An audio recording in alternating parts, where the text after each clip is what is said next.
स्वागत करते. प्रोफेशनने मी एक काउन्सिलिंग सायकॉलॉजिस्ट आहे आणि या चॅनलच्या माध्यमातून सायकॉलॉजी आणि मेंटल हेल्थ संबंधीच्या वेगवेगळ्या विषयांवरचे व्हिडिओज आम्ही तुमच्यापर्यंत घेऊन येण्याचा प्रयत्न करत असतो. आजच्या व्हिडिओत आपण क्वार्टर लाईफ म्हणजे आपल्या वयाच्या 20th किंवा 30th येणाऱ्या उतार चढावांबद्दल बोलणार आहोत. त्यामुळे जे लोक सध्या त्यांच्या 20s किंवा 30s मध्ये आहेत त्यांच्यासाठी हा व्हिडिओ बऱ्याच अंशी रिलेटेबल होण्याची शक्यता आहे.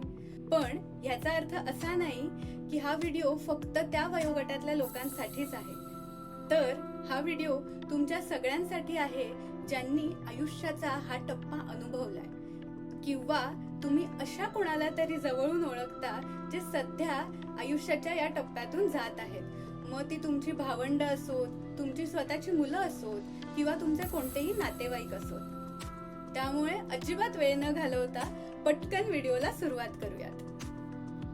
इंट्रोडक्शन मध्ये मी म्हटलं की हा व्हिडिओ बऱ्याच जणांसाठी रिलेटेबल होण्याची शक्यता आहे, पण फक्त माझ्या बोलण्यावर न जाता आपण सगळ्यांनीच पटकन एका छोट्याशा ऍक्टिव्हिटीतनं आपली रिलेटेबिलिटी काय आहे ही पडताळून पाहूया. कठीण जास्त काही आपल्याला करायचं नाहीये, तर तुम्हाला जर पॉसिबल असेल तर तुम्ही तुमच्या दोन्ही हाताच्या मुठी बंद करा. मी काही वाक्य वाचेन, ती वाक्य तुम्हाला स्क्रीनवरही पाहायला मिळतील. 10 वाक्य आहेत. जे जे वाक्य वाचल्यावर किंवा ऐकल्यावर तुम्हाला वाटेल की आपण या वाक्याशी रिलेट करतोय, तेव्हा तेव्हा तुम्हाला तुमच्या मुठीचं एक बोट उघडत जायचंय. सगळ्यात शेवटी जितकी बोटं तुमची उघडी असतील तो असेल तुमचा रिलेटेबिलिटी काउंट. चला तर मग आपण पटकन आपल्या ऍक्टिव्हिटीकडे वळूयात. पहिलं वाक्य, नवीनता म्हणजेच नॉवेल्टी हवी हवीशी वाटतेय पण रुटीनचा कम्फर्ट पण सोडवत नाहीये. दुसरं वाक्य, रिस्क घेण्याची हिंमत पण होत नाहीये पण नवीन नवीन ऑप्शन्स पण एक्सप्लोर करावेसे वाटतायत. तिसरं, हे दुखतंय ते दुखतंय, खूप दमायला झालंय, झोप पूर्ण होत नाहीये, जेवण वेळेत होत नाहीये, ह्या तक्रारी काही पाठ सोडत नाहीयेत. चौथं, स्वतःला प्रूव्ह करायचं प्रेशर वाढतच चाललंय आणि काहीही केलं कितीही केलं तरी सुद्धा ते काही पुरेसं वाटत नाहीये. पाचवं, कन्फ्युजन, कंटाळा, एकटेपणा, स्ट्रेस, भीती, सेल्फ डाऊट हे अगदी आयुष्यात परमनंट रूममेट झाल्यासारखे वाटतायत.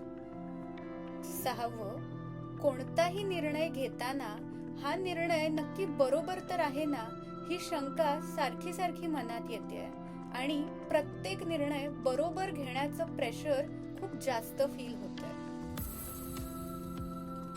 सातवं वाक्य, प्रेझेंटचा म्हणजेच वर्तमानाचा थांगपत्ता नसताना फ्युचर सिक्युअर करायची तारेवरची कसरत सुरू आहे. आठवं, डेटिंग, रिलेशनशिप, लाईफ पार्टनर शोधणं हे जरा जास्तच कॉम्प्लिकेटेड होऊन बसलंय. नववं वाक्य, इतरांचं सगळं मस्त चालू आहे आणि माझंच काय ते नीट चालू नाहीये असं कंपॅरिझन सारखं सारखं मनात होतंय. 10वं आणि शेवटचं वाक्य, सगळे म्हणतायत सेल्फ केअर करा, स्वतःची काळजी घ्या, पण या सगळ्या पसाऱ्यात स्वतःसाठी वेळ कसा काढायचा हे माझ्या समजण्या पलीकडे आहे. सगळ्यात पहिलं, ही ऍक्टिव्हिटी आमच्यासोबत इतक्या उत्साहाने केल्याबद्दल तुमचं मनापासून थँक्यू.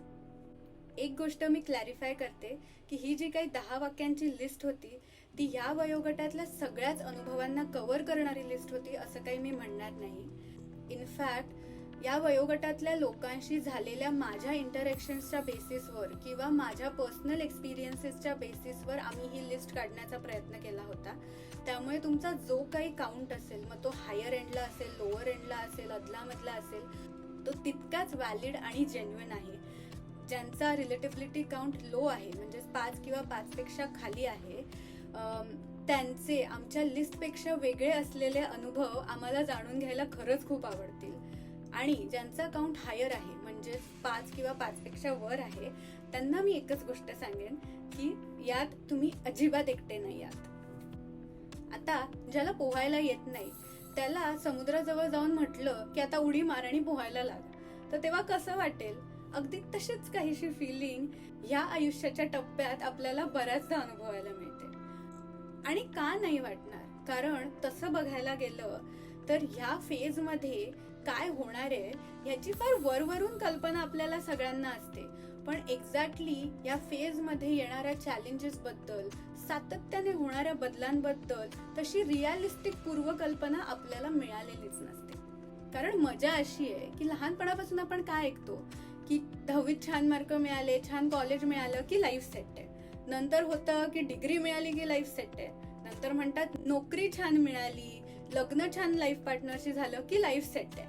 पण या फेज मध्ये हे सगळे माइलस्टोन अटेन करून किंवा ऍटलिस्ट त्या माइलस्टोनच्या जवळ जाऊन सुद्धा हे लक्षात येतं की लाईफ काही सेटल होण्याचं नाव घेत नाहीये, तेव्हा मग ते आयुष्य किती अनसर्टन आहे, किती अनिश्चित आहे.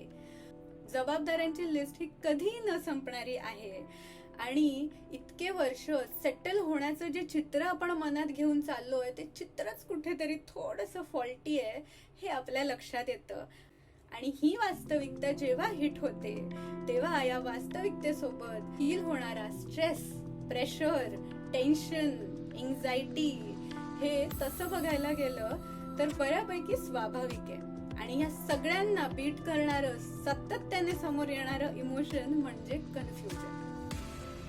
या कन्फ्युजन बद्दल थोडंसं बोलूयात. जनरली या फेज मध्ये जे कन्फ्युजन असतं ते असं नसतं की मला काय करायचंय हे माहित नाही. कदाचित मला काय करायचंय हे माहितीये, पण जे करायचंय ते कसं करायचंय, जे करायचंय ते मी करू शकेन की नाही, जे करायचंय त्याच्यासाठी कोणता मार्ग पत्करू, तो मार्ग खरंच बरोबर मार्ग आहे का, तो मार्ग माझ्या घरच्यांना, माझ्या पालकांना पटणार आहे का, ह्या सगळ्याबद्दलचं कन्फ्युजन जास्त असतं. आणि कोणत्याही गॅरंटी आणि वॉरंटी शिवाय निव्वळ आपल्या लिमिटेड नॉलेजच्या बेसिसवर अगदी चान्स फॅक्टर म्हणजे शक्यता, पॉसिबिलिटीज पडताळून जास्तीत जास्त प्रोज आणि कॉन्सची लिस्ट बनवून आपण आपल्या आयुष्यातले खूप महत्वाचे निर्णय घेत असतो. मग ते नोकरी संबंधीचे असो, कोणती अपॉर्च्युनिटी घ्यायची, कोणती नाही घ्यायची, रिझाईन केव्हा करायचं, किंवा मग ते आपल्या रिलेशनशिप बद्दलचे असो किंवा मग लग्नासंबंधीचे असो.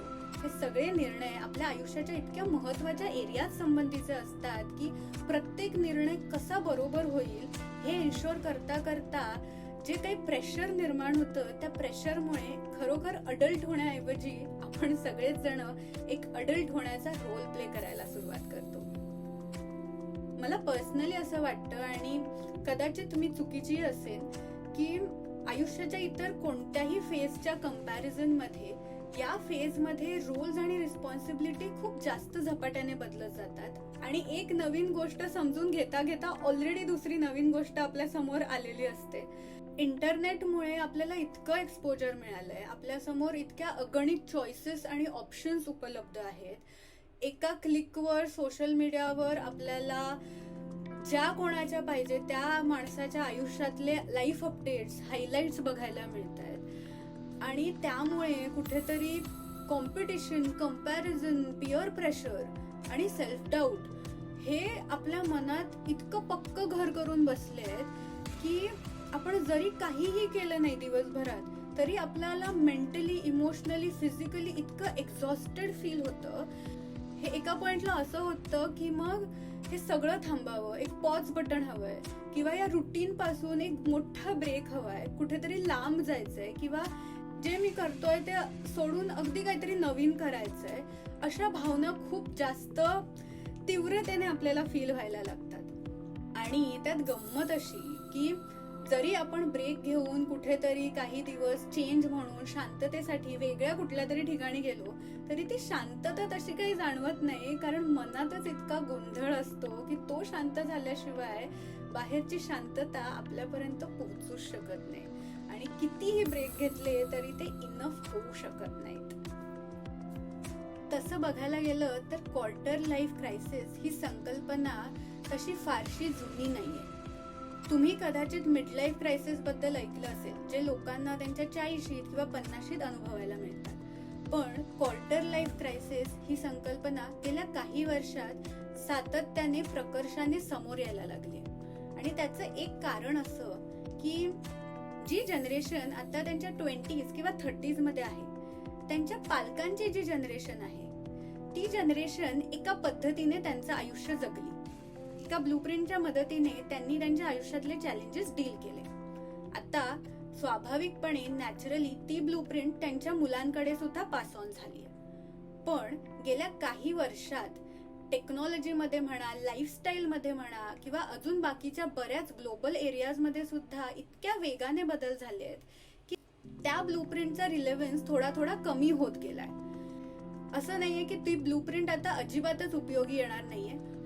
त्या ब्लूप्रिंटचे अजूनही काही असे ऍस्पेक्ट्स आहेत ते डेफिनेटली ह्या 20s आणि 30sच्या जनरेशनला उपयोगी पडत आहेत. आणि ते ऍस्पेक्ट्स इंटॅक्ट ठेवून बाकीचे जे इररिलेव्हंट ऍस्पेक्ट आहेत त्यांना अपडेट करण्याची जी प्रोसेस आहे, मग त्याच्यासाठी ऑलरेडी शिकलेली गोष्ट पहिली अनलर्न करून नवीन जी उपयोगी गोष्ट आहे ती नव्याने शिकण्याची जी प्रोसेस आहे ती कुठेतरी थोडीशी कॉम्प्लिकेटेड आणि कन्फ्युजिंग झाली आहे. जेव्हा आपण एखाद्या प्रॉब्लेमला ऍड्रेस करतोय, फॉर एक्झाम्पल इकडे जर आपण 20s आणि 30s मधल्या लोकांमधल्या असलेल्या कन्फ्युजनला ऍड्रेस करायचा प्रयत्न करतोय, तर हे खूप गरजेचं आहे की आपण त्या प्रॉब्लेमकडे इंडिव्हिज्युअल, कल्चरल, सोसायटल, ग्लोबल या वेगवेगळ्या लेन्सेस थ्रू बघतोय, जेणेकरून त्या प्रॉब्लेमच्या वेगवेगळ्या पैलूंचा आपल्याला व्यवस्थित अंदाज येऊ शकेल. आणि जेव्हा एखाद्या प्रॉब्लेमला कोणकोणत्या गोष्टी कारणीभूत आहेत हे आपल्याला व्यवस्थित समजतं, त्यानुसार मग सोल्युशन्स शोधणं आपल्याला सोपं जातं आणि त्या प्रोसेसमध्ये आपण जास्त ॲक्युरेट सोल्युशन शोधू शकतो. कारण जर आपण एकाच नजरियेतनं बघत गेलो तर आपल्याला एक लिमिटेड पिक्चर मिळतं आणि त्या लिमिटेड पिक्चरच्या जोरावर शोधलेलं जे काही सोल्युशन असतं ते इतकं इफेक्टिव्ह असेलच याची काही गॅरंटी नाही. त्यामुळे आयुष्याच्या या टप्प्यातल्या उतार चढावांशी थोडं सोप्या पद्धतीने डील करण्यासाठी काय काय मार्ग असू शकतात हे आपण येणाऱ्या काही व्हिडिओमध्ये बघणार आहोत. त्यामुळे प्लीज स्टे ट्यून्ड. चॅनलला जर अजून सबस्क्राईब केलं नसेल तर आवर्जून सबस्क्राईब करा. त्या बेल आयकॉनला हिट करायला विसरू नका, जेणेकरून वेळच्या वेळी आमच्या व्हिडिओचे नोटिफिकेशन्स तुमच्यापर्यंत पोहोचत राहतील. या व्हिडिओत सांगितलेली माहिती जर तुम्हाला आवडली असेल तर व्हिडिओला नक्की लाईक करा आणि जास्तीत जास्त लोकांपर्यंत शेअर करण्याचा प्रयत्न करा. पुढच्या व्हिडिओत लवकरच भेटूयात. तोपर्यंत मस्त रहा, स्वस्त रहा आणि स्वतःची काळजी घ्या.